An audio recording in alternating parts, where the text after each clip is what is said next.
Yo les boss, j'espère que vous allez tous super bien. Bienvenue dans le Road to Millionnaire épisode. Oh là là, ça commence très bien. Épisode 15. Donc, les gars, comme d'habitude, je vais vous faire un petit peu le récap de cette journée, comment ça s'est passé. Donc, en gros, aujourd'hui, là, ce que j'ai constaté, c'est que j'ai un problème au niveau de ma self-esteem, ok? Ce qui veut dire que actuellement, on a pas mal de leads qui rentrent, encore une fois, de manière organique.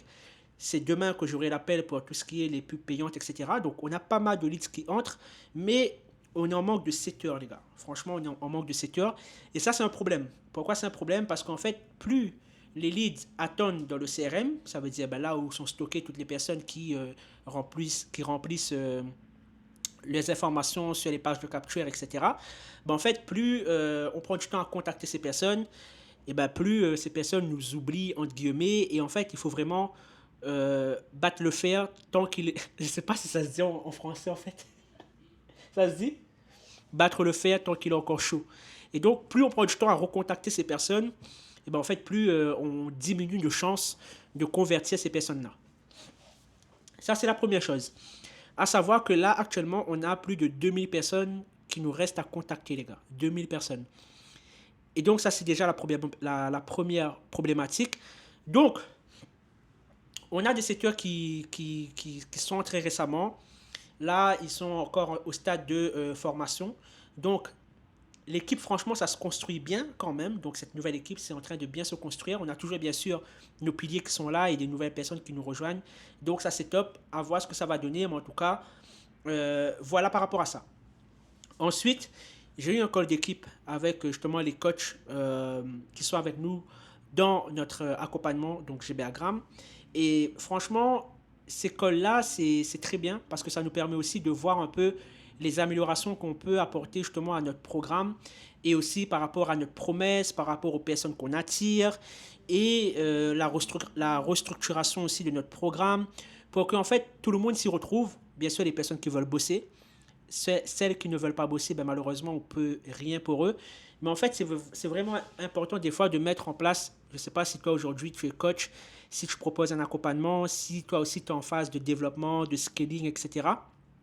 Mais des choses qui sont vraiment importantes pour vraiment avoir une communication fluide avec les personnes que vous travaillez, c'est mettre en place vraiment des réunions quotidiennes ou même être constamment en contact. Ça veut dire pas bien sûr envoyer un message tous les jours, mais être en contact, voir les avancements, demander des feedbacks, demander ben, comment ça avance pour eux, les problématiques, etc.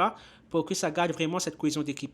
Et sachez que moi j'avais ce problème-là au début quand ben, on a commencé à avoir une sales team, à avoir une équipe. C'était vraiment très compliqué pour moi au début de gérer parce que je n'avais vraiment aucune compétence dans tout ce qui est la gestion d'équipe, la gestion des conflits, ben, comment bien rassurer notre équipe. Et en fait, moi au début, je fuyais, entre parenthèses, ok, au lieu de confronter ces problèmes-là et d'y faire face.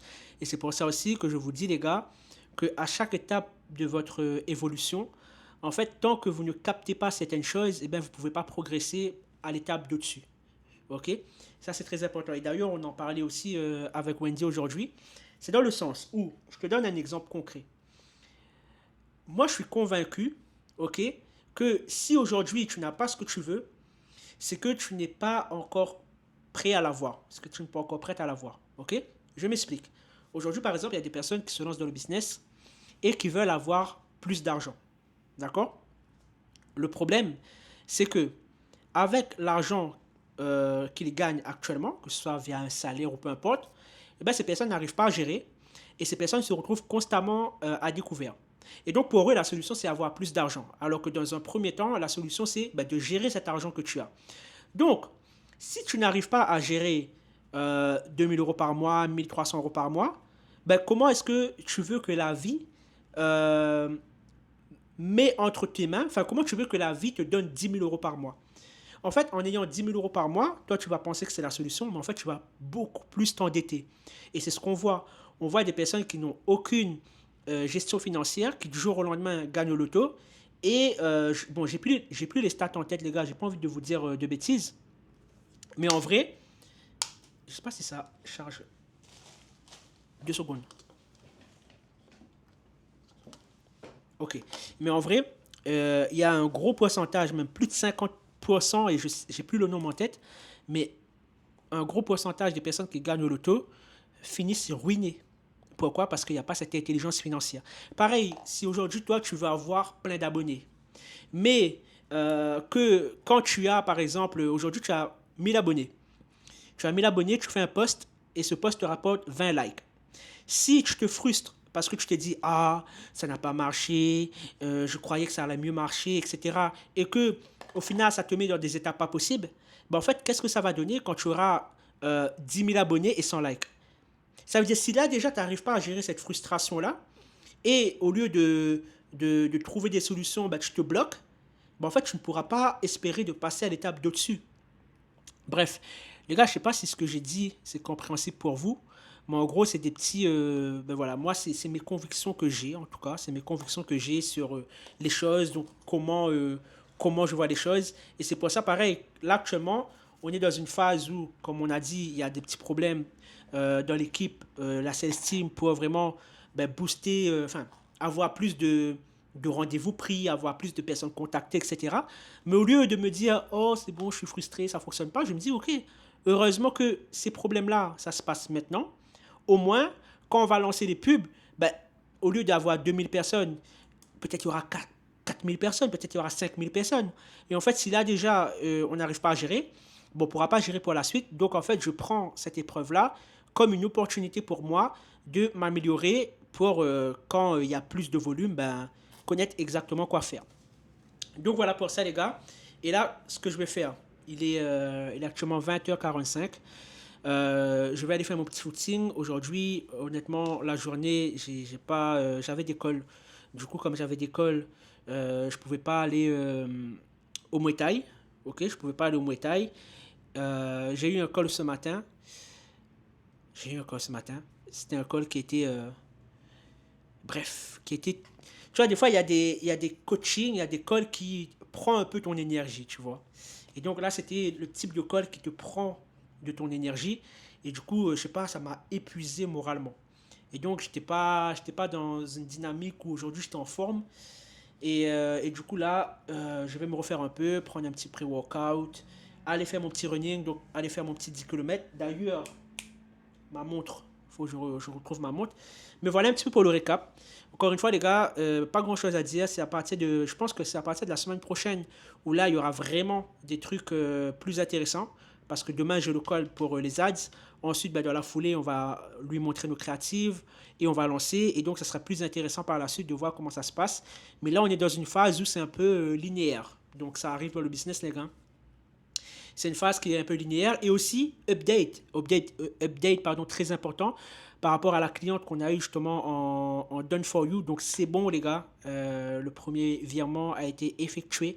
Donc on va entamer ben, les travaux. Hein. On va entamer les travaux, travailler sur son offre, bien clarifier son avatar client, trouver l'angle marketing, travailler sur ses contenus, travailler sur ses emails, travailler sur sa VSL, travailler sur toute sa structuration.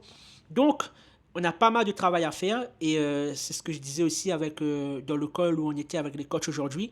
C'est un travail, mais le fait que GBAgram DIS est en train d'être restructuré, enfin encore une fois restructuré, on va dire amélioré par rapport aux personnes qu'on attire dans GBAgram, et qu'on a des coachs maintenant qui sont là pour vraiment gérer plus ce côté-là, et ben du coup, nous, ça nous permet de développer d'autres facettes, de voir d'autres horizons, de voir des différentes choses qu'on peut lancer.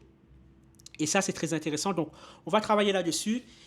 Je pense que pour les updates par rapport à l'avancement des clients, je pense que ça, au début, je vais faire plus dans GBAgram. Ça veut dire dans GBAgram, à la rigueur, je vais faire une partie où je vais montrer à mes clients, et ça, c'est très intéressant. Je vais d'avoir l'idée là. En fait, ça serait très intéressant où je montre à mes clients, ben, sur un cas concret, donc avec la personne qu'on est en train d'accompagner, ben, comment on prépare un lancement en fait. Ça veut dire là, ça sera concret, ça sera clair, les personnes vont voir directement et en même temps, nous, ça nous challenge aussi parce que, ben, encore une fois, c'est notre crédibilité aussi qui est en jeu, etc. Et montrer aussi, ben, en fait, ce qu'on vous dit, ça fonctionne. OK? Ça fonctionne pour nous. On a déjà fait des études de cas, ça fonctionne pour nos clients. Et là, on va vous remontrer, ben voilà, en suivant étape par étape, ben, qu'est-ce que ça donne sur un lancement qu'on prépare pour nos clients. Et pareil, derrière, ça nous fait une grosse preuve sociale supplémentaire. Et derrière aussi, ça fait que peut-être les personnes qui sont déjà dans GBAgram ou qui sont dans nos mentorats, ben, se disent, OK, ben, en fait, moi, maintenant aussi, j'ai envie de m'orienter vers un système plus done for you, où moi, je me focalise sur mon cœur de métier qui est le coaching, qui est ben, faire mes prestations. Et derrière, j'ai toute une structure qui travaille pour moi. Donc, voilà en termes de perspective d'évolution. En tout cas, voilà pour ce Road to Millionnaire épisode 15 ou 14, bref, de toute façon vous allez voir dans le titre. N'hésitez pas à me laisser un petit commentaire sur, je sais pas, les choses que peut-être vous voulez connaître plus en priorité, ce que vous voulez voir aussi dans ce type de vidéo. Là, c'est vrai, c'est des vidéos qui sont très statiques, où en fait je fais plus le point en fin de journée de ce qui s'est passé, parce que pour le moment, comme je vous ai dit encore les gars, c'est pas là où ça bouge le plus, parce qu'on est en train de mettre en place des choses. Et quand ça va bouger plus, les gars, ben, vous aurez plus des updates là-dessus. En tout cas, ben, j'espère que la vidéo vous a plu. Comme d'habitude, n'hésitez pas à laisser un petit like, un petit commentaire. Et on se retrouve pour demain pour les updates, les gars. Ciao, ciao.